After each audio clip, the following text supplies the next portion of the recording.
മഹാഗുരുശരണം. ഇന്ന് മെയ് 15 ഞാൻ രണ്ടാമത്തെ വീഡിയോ ഇടുകയാണ്. ഇത് കുറച്ച് ദിവസമായി എൻ്റെ അടുത്ത് പല ആൾക്കാരായിട്ട് ചോദിച്ചത്.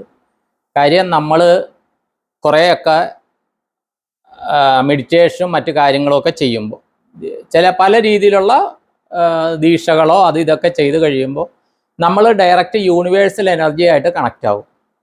ഈ യൂണിവേഴ്സൽ എനർജി ആയിട്ട് കണക്ട് ചെയ്ത് കഴിഞ്ഞാൽ പിന്നെ നമ്മൾ ക്ഷേത്രങ്ങളിൽ പോകേണ്ട കാര്യമുണ്ടോ? എൻലൈറ്റഡ് എന്ന് പറയുന്ന ഒരു അവസ്ഥയിലേക്ക് നമ്മൾ എത്തും, ബോധതലം. അങ്ങനെ വരുമ്പോഴത്തേക്കും നമ്മൾ പിന്നെ എല്ലാം നമ്മൾ ഇരിക്കുന്നിടത്ത് വന്നിട്ട് എല്ലാം ബോധപ്രാപ്തിയായി ബ്രഹ്മതലത്തിൽ നമ്മൾ എത്തിയെന്നാണ് പറയുന്നത്. അപ്പം അതിൻ്റെ ആവശ്യമുണ്ടോ എന്ന് പലരും ചോദിക്കാറുണ്ട്. ഞാൻ മനസ്സിലാക്കിയെടുത്തോളം എൻ്റെ അറിവ് വെച്ചിട്ട് നമ്മൾ ഈ ഓരോന്നായിട്ട് നമ്മൾ പഠിച്ച് വരുമ്പോൾ നമ്മൾ ദേവതകളെ, ദൈവിക ശക്തിയെക്കുറിച്ച് അറിയും. ഈ ദൈവിക ശക്തിയെക്കുറിച്ച് അറിയുമ്പോഴത്തേക്കും ഓരോയിടത്തും, ഓരോ ഗ്രാമത്തിലാകട്ടെ, ഓരോ കുടുംബത്തിലാകട്ടെ, ഓരോ ദേശത്തിലാകട്ടെ വെച്ചിരിക്കുന്ന ആ ദൈവിക ശക്തിനെ ആവാഹിച്ച് വെച്ചതിൻ്റെ ആ പവറിനെ കുറിച്ച് നമ്മൾ അറിയും. എൻ്റെ അനുഭവമാണ് ഞാൻ പറയുന്നത്. പ്രത്യേകിച്ച് ഉപാസനാമൂർത്തികളുടെ ശക്തി എന്താണെന്ന് നമ്മൾ അറിയും. ഓരോ നാട്ടിലുള്ള സർപ്പക്കാവുകളോ അല്ലെങ്കിൽ മറ്റ് ആരാധനാലയങ്ങളോ ഏതോ ആകട്ടെ, ഏത് ജാതി മതം എന്നുള്ള ഈശ്വരൻ എന്ന് പറയുന്ന ഒരു ശക്തിയെ വിചാരിച്ചിട്ട് ഒരു 10 ആൾ കൂടുന്ന സ്ഥലത്തും ഒരു എനർജി കാണും. ഇതിനെ നമ്മൾ അറിയും. അപ്പൊ ഈ യൂണിവേഴ്സൽ എനർജി എന്ന് പറയുന്ന ഇതൊക്കെ ചേർന്നതാണ്.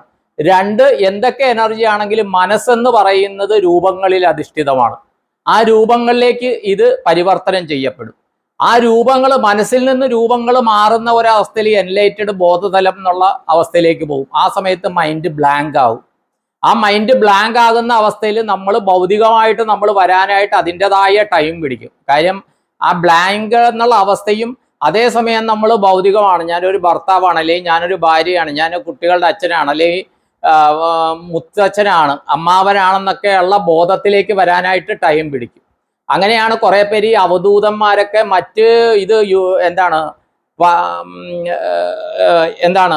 പുറത്ത് എന്താണെന്ന് അറിയാണ്ട് അവർ വേറൊരു ബോധതലത്തിൽ നടക്കുന്നതാണ്.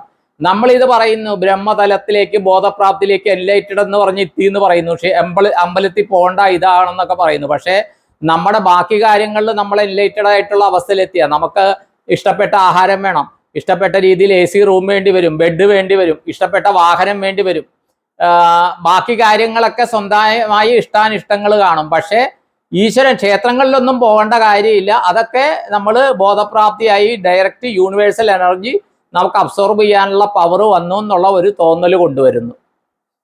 അപ്പോൾ എനിക്കറിയില്ല അതിനെക്കുറിച്ച് കേട്ടോ. എൻ്റെ അനുഭവങ്ങൾ വെച്ച് ഈ പവർ നമ്മൾ കൂടുന്നതനുസരിച്ച് ഓരോന്നിലുമുള്ള പവറുകൾ നമ്മൾ മനസ്സിലാക്കി തുടങ്ങും. ഓരോ വ്യക്തികളിലുള്ള പവർ നമ്മൾ മനസ്സിലാക്കി തുടങ്ങും. ഓരോ വസ്തുക്കളിലുള്ള ഒരു വിറക് കൊള്ളിയിലുള്ള അല്ലെങ്കിൽ ഒരു കല്ലിലുള്ള എനർജി പോലും നമ്മൾ മനസ്സിലാക്കി തുടങ്ങും. ആ തലത്തിലേക്ക് നമ്മൾ മാറും. ഓരോന്നും നമ്മുടെ മുമ്പിലുള്ള ഓരോന്നും ഈശ്വര ചൈതന്യമാണെന്ന് അറിയുന്ന തലത്തിലേക്ക് നമ്മൾ മാറിത്തുടങ്ങും. അപ്പൊ എല്ലാത്തിനെയും ആരാധനയോടെ, ബഹുമാനത്തോടെ കാണാനുള്ള മനോഭാവത്തിലേക്ക് നമ്മൾ വരും. നമുക്ക് കിട്ടുന്ന പലതും യൂണിവേഴ്സിൽ നിന്നുള്ള അറിവുകളായിട്ട് മാറും. മനസ്സിലായി? അല്ലാണ്ട് അത്രയ്ക്ക് നമ്മൾ ഡിറ്റാച്ച്ഡ് ആകുകയാണെങ്കിൽ നമ്മൾ ശരീരബോധമില്ലാത്ത അവസ്ഥയിലേക്ക് വരും. നമുക്ക് നല്ല പുതിയ പുതിയ വസ്ത്രം ധരിക്കണമെന്നില്ല, എല്ലാ ദിവസവും കുളിക്കണമെന്നില്ല, ഭക്ഷണം സമയത്ത് കഴിക്കണമെന്നില്ല, എനിക്ക് ഇഷ്ടപ്പെട്ട ഭക്ഷണം കഴിക്കണമെന്നില്ല, ചായ കിട്ടിയാലും കൊള്ളാം, കിട്ടിയില്ലെങ്കിലും കൊള്ളാം, ബ്രേക്ക്ഫാസ്റ്റ് കിട്ടിയാലും കൊള്ളാം, കിട്ടിയില്ലെങ്കിലും കൊള്ളാം.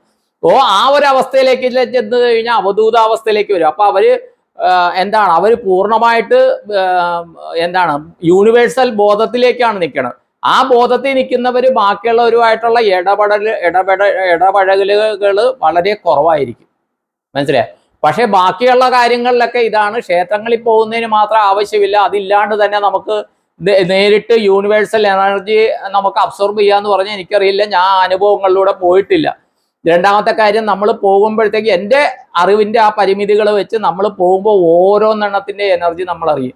ലാസ്റ്റ് ഇത് ജ്യോതിയുണ്ട് എന്ന് നമ്മൾ മനസ്സിലാക്കും. ജ്യോതി ഉണ്ടെന്ന് എല്ലാവർക്കും ലാസ്റ്റ് ജ്യോതി കിട്ടും. നമ്മൾ മെഡിറ്റേഷനിൽ ഇപ്പം എന്നോട് സംസാരിക്കുന്ന പലരും പറയുന്നുണ്ട് അവർ ജ്യോതി കിട്ടുന്നുണ്ട്, ഇടയ്ക്കിടയ്ക്ക് ജ്യോതി കിട്ടുന്നുണ്ട്. ഈ ജ്യോതി കിട്ടുമെന്ന് പറയുന്നത് ബ്രഹ്മം എന്ന് പറഞ്ഞ കൺസെപ്റ്റിന്റെ മുകളിൽ ജ്യോതിയായിട്ട്, ആദിപരാശക്തിയുടെ എനർജി ജ്യോതിയായിട്ടുണ്ട്. കാര്യം നമ്മുടെ ഭൂമിയുടെ ഉദയവും പകലും രാത്രിയും വരുന്നത് സൂര്യനെ അടിസ്ഥാനപ്പെടുത്തി എന്നുള്ള രീതിയിൽ ഈ ബ്രഹ്മം എന്ന് പറയുന്ന സമയം, ആ സമയം ഒരു പറയുന്നുണ്ടല്ലോ, കൽപ്പാന്തകാലം എന്നൊക്കെ പറയുന്നുണ്ട്, ഒരു കൽപ്പം എന്നൊക്കെ പറയുന്നുണ്ട്. അത് ഈ ജ്യോതിയാണ് അതിനെ ഒരു അടിസ്ഥാനമാക്കിയിരിക്കുന്നത്. അപ്പൊ അതിന്റെ ടൈം എന്ന് പറയുന്ന ഭൂമിയിലെയോ മറ്റ് ഗ്രഹങ്ങളിലെയോ ടൈമുമായിട്ടല്ല, അത് വേറൊരു ടൈം സോൺ ആണ്, വേറൊരു ഡയമെൻഷനാണ്. അത് ഡയമെൻഷൻ, ഈ ജ്യോതി എന്ന് പറയുന്ന ഡയമെൻഷനും ഇല്ലാത്തൊരവസ്ഥയെന്ന് നമുക്ക് പറയാം. മനസ്സിലായേ?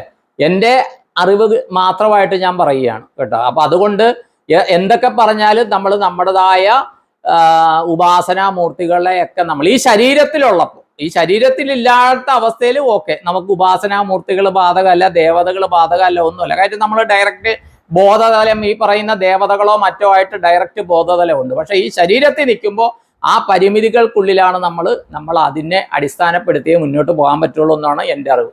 അപ്പൊ ഇത്രയും പറഞ്ഞുകൊണ്ട് നിർത്തുന്നു. എന്നെ കാണുന്ന കേൾക്കുന്ന എല്ലാവർക്കും എല്ലാ നന്മകളും ഉണ്ടാകട്ടെ, എല്ലാ സൗഭാഗ്യങ്ങളും ഉണ്ടാകട്ടെ എന്ന് പ്രാർത്ഥിച്ചുകൊണ്ട് സങ്കല്പം ചെയ്തുകൊണ്ട് നിർത്തുന്നു. നിങ്ങളുടെ സ്വന്തം Srinivasa Pai. All the best to all. Thank you all.